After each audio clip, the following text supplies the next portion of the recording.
है आजादी का दीवाना सुभाष चंद्र बोस। दृश्य प्रथम, सुभाष अपनी टेबल कुर्सी पर बैठे हैं और पढ़ाई में लीन हैं। तभी मां का प्रवेश।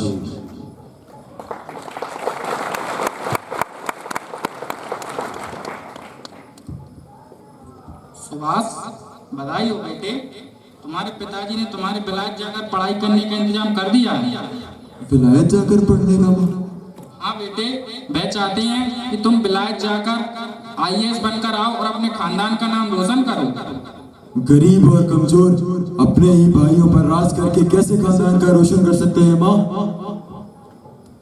बेटा, गरीब और कमजोर या धनी और ताकतवर यह सिर्फ परमात्मा का खेल है और वही तय करता है कि कौन राजा बनेगा और कौन प्रजा। आप अच्छी तरह जानते हैं पिताजी कि भारतीय ऋषियों का बनाया हुआ दर्शन भाग्य को नहीं कर्म को प्रधान मानता है। चलो, कर्म ही प्रमुख से। अब तुम प्रजा हो, कर्म करो और विलायत से आईएएस बनकर लौटो और भारत पर राज करो। एक गुलाम दूसरे गुलाम पर कैसे राज कर सकता है पिताजी? क्या मतलब? मतलब यह पिताजी कि आप और मैं, हम दोनों भी तो अंग्रेजों के गुलाम ही हैं, हम भी तो उनकी प्रजा ही हैं। तो हम अनपढ़ और गरीब जो दूसरी प्रजा बची हुई है उन पर कैसे हुक्म चला सकते हैं? तो क्या कहना चाहते हो इस बात से तुम? मैं यह कहना चाहता हूँ पिताजी कि विलायत से वापस आने वाला हर एक अंग्रेज, हर एक हिंदुस्तानी उन अंग्रेजों का पिट्ठू है, जो कि उसी तरह हिंदुस्तानियों को लूटता है जिस प्रकार अंग्रेज। क्या बात हो पिताजी, आपको यह बात कड़वी लग रही है क्योंकि अंग्रेजों ने आपको भी एक मामूली वकील से उठाकर अपना प्लीडर बना दिया। पहले आप सिर्फ जानकीदास थे, फिर उन्होंने आपको सर जानकीदास बनाया और उसके बाद राय बहादुर जानकीदास। आपको लगता होगा कि उन्होंने आपका रुतबा बढ़ाया, लेकिन मेरी निगाह में आप उनका रुतबा बढ़ाकर आपकी नजरों में अपने प्यार को कम किया है, अपने देश प्रेम को कम किया है उन्होंने। आप सबको मालूम है कि इतिहास गवाह है कि गौरी को एक जयचंद की जरूरत थी, लेकिन अंग्रेजों ने रुतबे बांट कर एक नहीं हजारों जयचंद खड़े कर दिए हैं। तुम्हारी जुबान बहुत चलने लगी है सुभाष। पिताजी, मेरी जुबान सच्चाई उगलती है और सच तो यह है कि अंग्रेजों द्वारा बनाए गए जितने भी सर और राय बहादुर हैं वे अंग्रेजों के एक हुक्म पर पूरी जनता का नाश कर सकते हैं। सुभाष, पिताजी, मैं विलायत बिल्कुल नहीं जाऊंगा। विलायत तो तुम्हें जाना ही होगा, किसी भी कीमत पर नहीं। पिताजी, आपको पता है उन्होंने मुझे प्रेसिडेंसी कॉलेज से क्यों निकाला? सिर्फ इसलिए क्योंकि मैंने एक बदतमीज अंग्रेज को तमीज सिखाने की कोशिश की थी। नहीं, तुम्हें प्रेसिडेंसी कॉलेज से सिर्फ इसलिए निकाला गया कि तुमने अपने अध्यापक का अपमान इसलिए किया क्योंकि वो अंग्रेज थे। नहीं पिताजी, उन्होंने मुझे गाली दी थी। उन्होंने मुझे कहा, ब्लडी इंडियन, ब्लडी यानी हरामजादा इंडियन। मैं हरामजादा हिंदुस्तानी हूँ क्या? और इतने से बात पर तुमने उनका गिरबान पकड़ लिया। वाह, इतनी सी बात आपकी नजरों में इतनी सी बात होगी पिताजी, मगर उन्होंने सिर्फ मुझे नहीं मेरे पूरे देश को गाली दी और मैं अपने देश के खिलाफ एक भी लफ्ज नहीं सुन सकता। बेटा, अंग्रेज हमारे खैरख्वाह हैं, हमारे राजा हैं, उन्हें हक है हमें पूरा गाली देने का। यह बात तो आपको भी पता है पिताजी कि भारतीय इतिहास में हमेशा से भारत को विश्व गुरु कहा जाता रहा है। कहा जाता रहा है किसी जमाने में, इस जमाने में तो अंग्रेज ही सारे संसार के गुरु हैं और इस बात से तो अच्छे से वाकिफ हो कि उनका साम्राज्य इतना बड़ा है कि उनके साम्राज्य में कभी सूर्यास्त नहीं होता। बावजूद इसके वो इंसानियत से कोसों दूर है। मैं उनसे नफरत करता हूँ। तुम उनसे नफरत नहीं, ईर्ष्या करते हो, जलते हो उनकी कामयाबी से। कामयाबी से? आपको वाकई लगता है कि वो कामयाब है? अगर वो कामयाब है तो सिर्फ वैसीपन और लुटेरेपन में, इंसानियत से वो बहुत दूर है। लेकिन जो कुछ भी हो, मैं ये बात अच्छे से जानता हूँ कि तुम विलायत क्यों नहीं जाना चाहते। क्यों? क्योंकि तुम खुद को उनके सामने हीन समझते हो। पिताजी, आप ये कहकर मेरा नहीं अपितु स्वयं का भी अपमान कर रहे हैं। नहीं, तुम्हें डर है इस बात का कि यहाँ मैं इतने से अंग्रेजों के बीच नहीं रह पा रहा हूँ, तो वहाँ लाखों हजारों अंग्रेजों के बीच कैसे रह पाऊंगा? बिल्कुल नहीं, मैं विलायत जाऊंगा और मैं साबित कर दूंगा कि कोई भी हिंदुस्तानी किसी भी अंग्रेज से कम नहीं है। अगर वह चाहे तो किसी भी अंग्रेज को पीछे छोड़ सकता है। देखा प्रभावती, प्यार से नहीं उकसाने से सही, माना तो सही विलायत जाने के लिए। दृश्य 2, विलायत पहुंचकर सुभाष चंद्र बोस ने सन 1921 में आईएएस की परीक्षा प्रथम श्रेणी में पास की। उसके साथ ही दर्शन शास्त्र में ऑनर्स की डिग्री भी हासिल की। लेकिन उसके साथ ही उन्होंने एक चौंकाने वाली एक कठोर घोषणा भी कर डाली, ऐसी घोषणा जो अंग्रेजों के शासनकाल में उससे पहले कभी किसी ने नहीं की थी। मिस्टर सुभाष चंद्र बोस।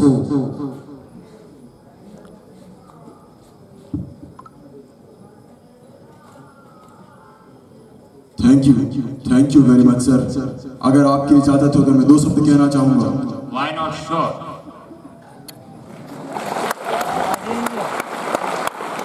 मेरे सहपाठियों, गुरुजन और आमंत्रित महानुभाव, मैं इस सम्मान समारोह में आप सभी का आभार व्यक्त करता हूं। मैं भारत से विलायत आया, मैंने यहाँ आकर ICS पास किया।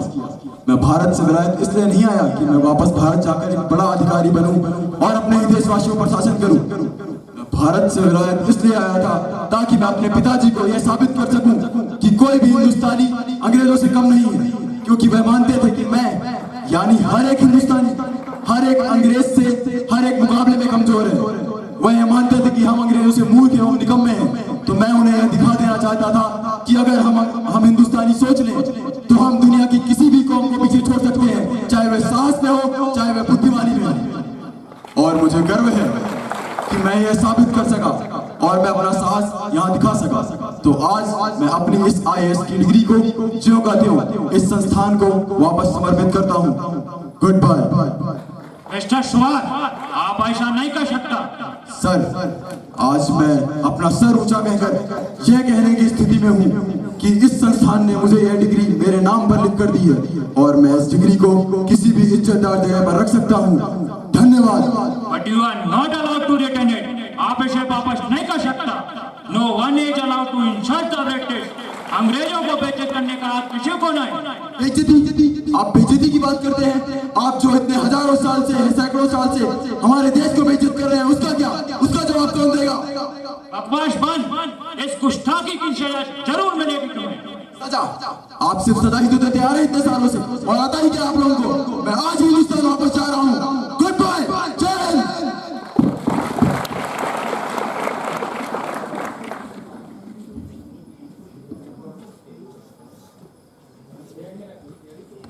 दृश्य 3। सुभाष चंद्र बोस के निवास के बाहरी हिस्से पर कुछ हिंदुस्तानी सिपाही ब्रिटिश पुलिस के ड्रेस में पहरा दे रहे हैं और आपस में कुछ बात कर रहे हैं।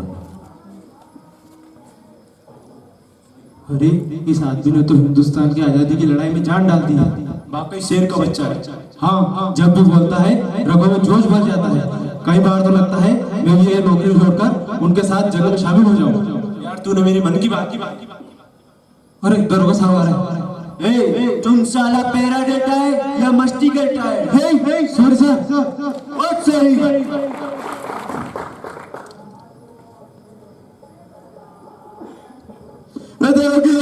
हमारा भाई बाप, अस्सलाम वालेकुम। तमीज से बात करो पठान, हम डरोगी नहीं, डरोगा है, समझे? हम सब समझती है, हम सब समझती है। मुलाकात करा यहाँ, अब चल भाग, कूद यहाँ से। और तुम लोग अब ध्यान से सुनो, किसी को भी अंदर नहीं जाने देने का। कमिश्नर साहब का हुक्म खत्म। सर, अब तुम लोग यही रुको, मैं अंदर जाकर देखता हूँ वो आदमी जिंदा है या मर गया। इतने बड़े आदमी को गाली देता है, कुत्ता कहीं। तुम इतना लोग यहाँ पर क्या पहरा दिया? वो सुअर अंदर नहीं है, तुमने हमको भी मरवा दिया। जाओ तलाश करो उसे। ये लोगों ने हमको भी मरवा दिया, अब हमारा कमिश्नर हमको एम कर देगा। ओह गॉड, प्लीज सेव मी।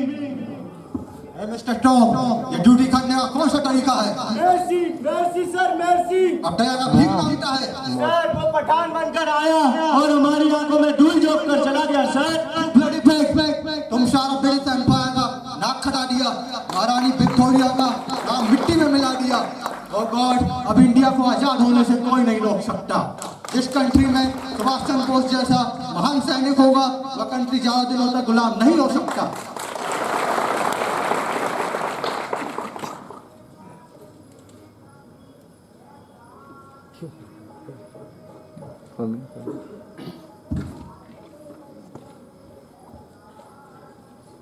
मेरे प्यारे देशवासियों, अरे, ये तो बोध बाबू की आवाज है।